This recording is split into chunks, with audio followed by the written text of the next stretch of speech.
아무리 생각해도 지난 코로나 이후로 풀렸던 그 많은 돈, 이게 지금 부동산 시장까지 다 반영이 안 됐어요.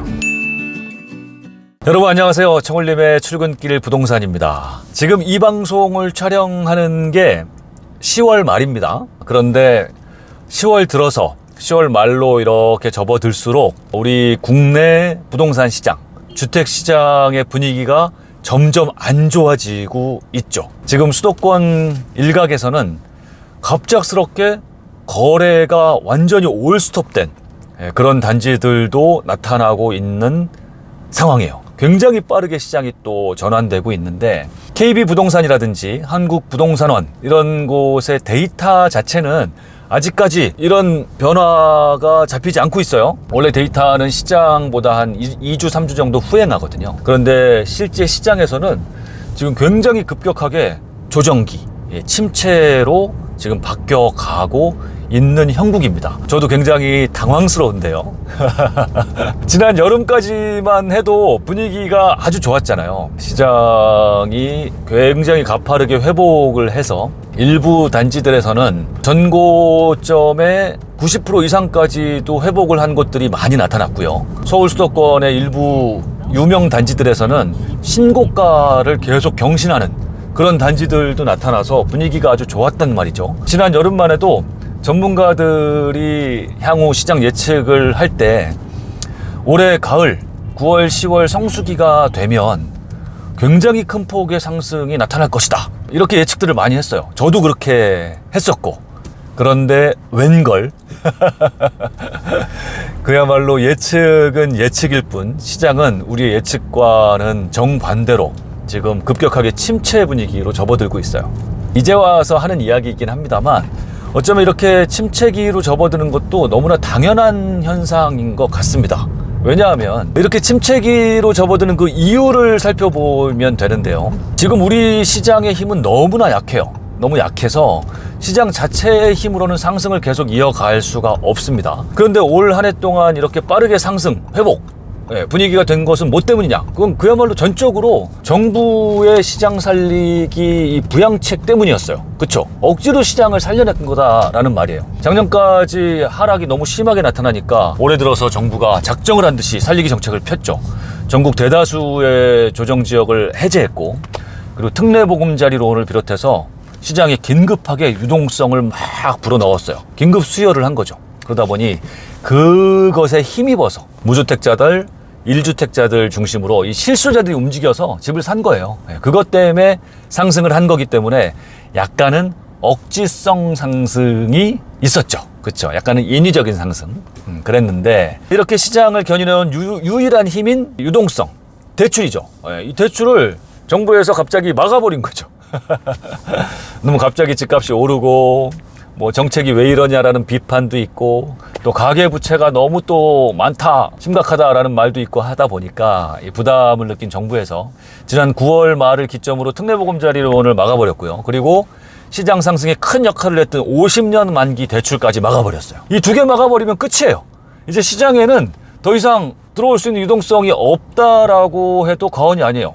가뜩이나 이런 상황 속에서 금리가 더 오르고 있어요. 지금 주택담보대출이 7%대까지 나오고 미국의 금리도 지금 계속 오르고 있는 상황이다 보니 그나마 있던 수요까지도 지금 완전히 스톱이 돼버린 그런 상황이다. 이러니 거래가 끊기고 침체기로 접어드는 게 너무나 당연한 그런 상황입니다. 이게 지금 2023년 10월 말의 상황이죠.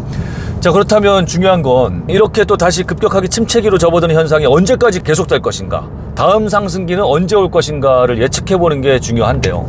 뭐 예측이 계속 안 맞습니다만 제 생각에는 이번 다시 찾아온 침체기가 최소한 6개월 이상은 갈 것 같습니다. 그래서 내년 1분기, 빨라도 2분기까지도 갈 수 있고요. 그래서 최소한 6개월에서 9개월 정도까지 지속될 수 있다.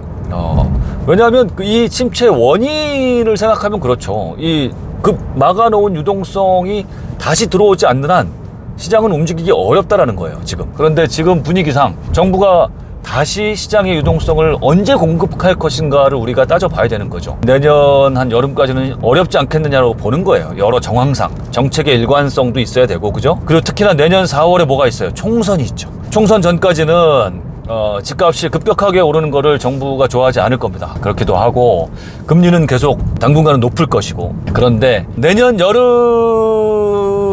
이후로는 또 양상은 많이 달라질 거라고 생각합니다. 이 침체가 길면 길수록, 깊으면 깊을수록 당연히 정부도 시장을 부양하는 정책을 언젠가는 쓸 수밖에 없을 것이고요.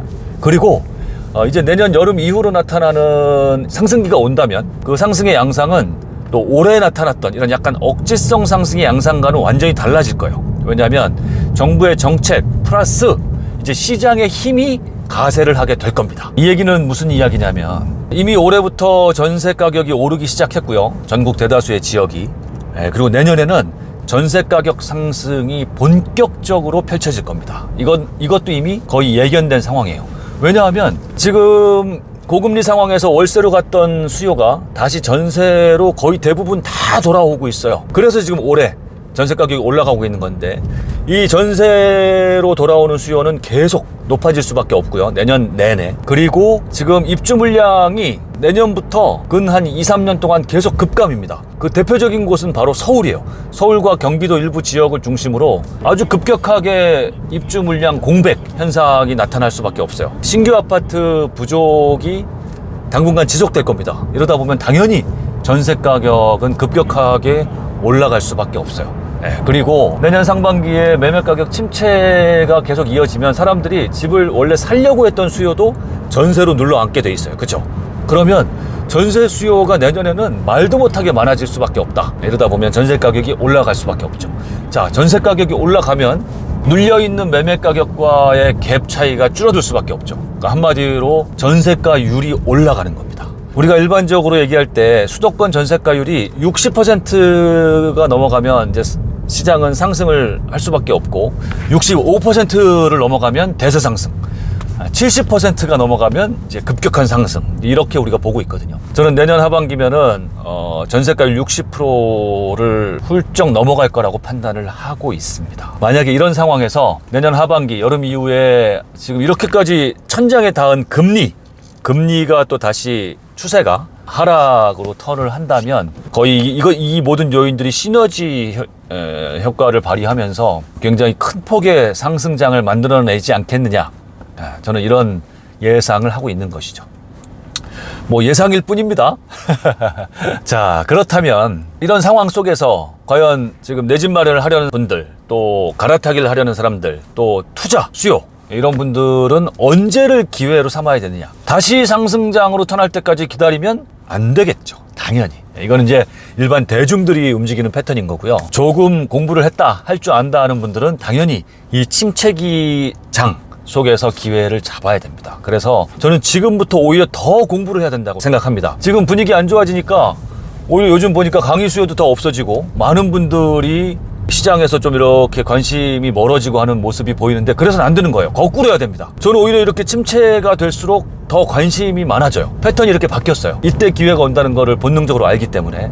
그러니 여러분도 더 많은 관심을 기울이시고, 여러분이 관심을 갖고 계시는 지역, 관심 갖고 있는 단지, 여러분의 타겟 부동산, 이런 곳을 계속 트래킹해야 됩니다. 관심을 갖고 추적하면서 매매 가격, 전세 가격이 어떻게 변동되는지를 계속 기록하고요. 기록을 남기시고, 또 여러분의 목표 가격을 정해 놓으시고, 내가 목표하는 가격까지 내려왔다 하면 더 기다리지 마시고 과감하게 매수하는 그런 과단성, 결단력도 있어야 된다라고 생각합니다. 아무리 생각해도 지난 코로나 이후로 풀렸던 그 많은 돈으로 인한 인플레, 지금 뭐 물가, 공사비 이런 것들이 말도 못하게 올라갔잖아요. 이게 지금 부동산 시장까지 다 반영이 안 됐어요. 이게 시차를 두고 다 반영이 될 수밖에 없거든.